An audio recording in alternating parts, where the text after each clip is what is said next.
J'appelle maintenant Madame Nathalie Goulet à s'exprimer au nom de son groupe Union centriste pour 8 minutes, chers collègues.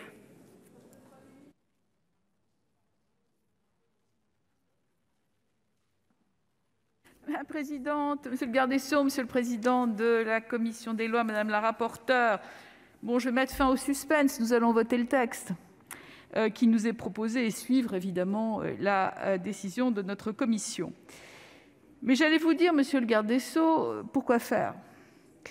La réalité, c'est qu'aucun texte ne nous donnera suffisamment de garanties face à un virus mutant, puisque de toute façon, la question de la radicalisation se pose depuis longtemps.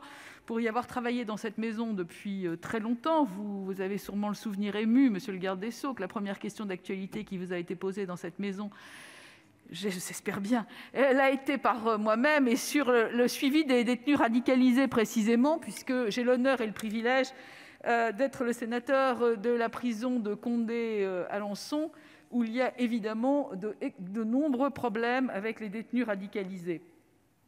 Et donc, imbibé des travaux de Farhad Koskakovar, la question de la prison demeure un véritable sujet, et si nous l'avions suivi toutes ces années, nous n'en serions peut-être pas là. Comme beaucoup, je vais vous rappeler que la prison est un incubateur, mais vous le savez, donc plus de moyens pour les prisons, plus de moyens pour la justice, plus de moyens pour la prévention.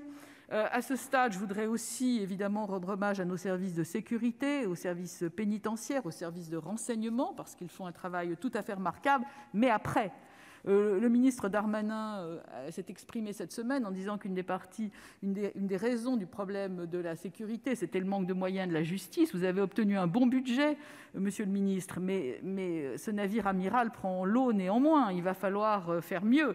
Et j'ai tendance à penser que le « quoi qu'il en coûte » devrait être appliqué à votre ministère pour le prochain budget. En tous les cas, nous vous soutiendrons sur cette question. Qu'en est-il du plan de lutte contre la radicalisation annoncé par Édouard Philippe le 13 juillet 2018 ? Quelle évaluation ? Nous n'en avons aucune. Et il est d'ailleurs très intéressant, monsieur le ministre, que la problématique que nous examinons maintenant va percuter le débat suivant sur l'irresponsabilité pénale, car on le sait, de nombreux détenus qualifiés de radicalisés n'ont pas leur place en prison, mais dans des hôpitaux psychiatriques. Les mêmes hôpitaux qui n'ont déjà pas les moyens de prendre soin de leurs malades. On a psychiatrisé le terrorisme avec des effets en cascade. Des terroristes dangereux dans le bouillon carcéral sortent plus délinquants qu'ils ne sont rentrés. Les médecins experts, peu nombreux, ne peuvent jouer leur rôle. Quant à la prévention, elle brille par son inefficacité. Et je voudrais, monsieur le ministre, dresser ici pour la énième fois un réquisitoire contre le CIPDR. Nous n'avons pas de stratégie, nous n'avons pas d'évaluation.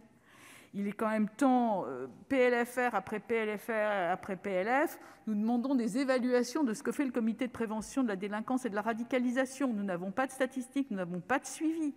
Et c'est quand même extrêmement important, ça a été rappelé à plusieurs reprises dans cette maison.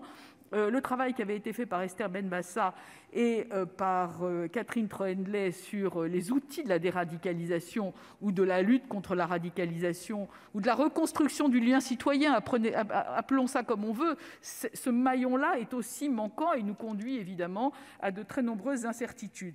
Donc l'expertise pose problème et je vous renvoie aussi au travail qui a été fait par notre commission des lois et par la commission des affaires sociales sur les failles et les faiblesses de l'expertise psychiatrique, le manque d'experts, la surcharge de travail, la rémunération ridicule.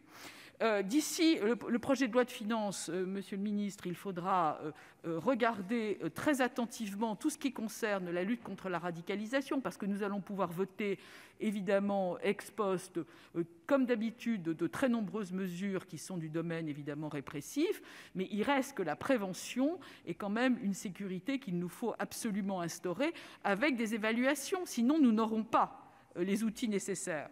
Et puis, monsieur le ministre, peut-être d'ici la grande loi pénale la grande loi que vous êtes en train de porter à l'Assemblée nationale, nous pourrions avoir une évaluation de l'article 729 du code de procédure pénale qui permet des libérations conditionnelles sous condition d'expulsion.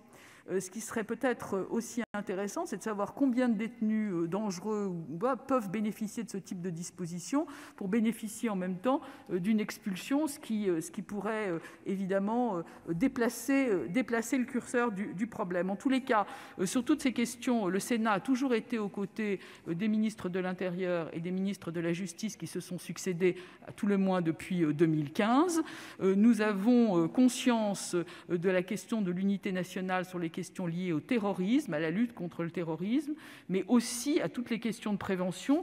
Je crois qu'une fois encore, il faut que ces questions soient au cœur des débats et non pas à côté. Nous voterons donc le texte qui est proposé en pensant que ce texte, comme dans d'autres, vont manquer de moyens humains, vont manquer de moyens financiers, et c'est autour des moyens et de leur ajustement. C'est pourquoi, Monsieur le ministre, j'insiste sur les questions d'évaluation. Et j'espère que nous pourrons vous soutenir dans les textes qui vont venir, et notamment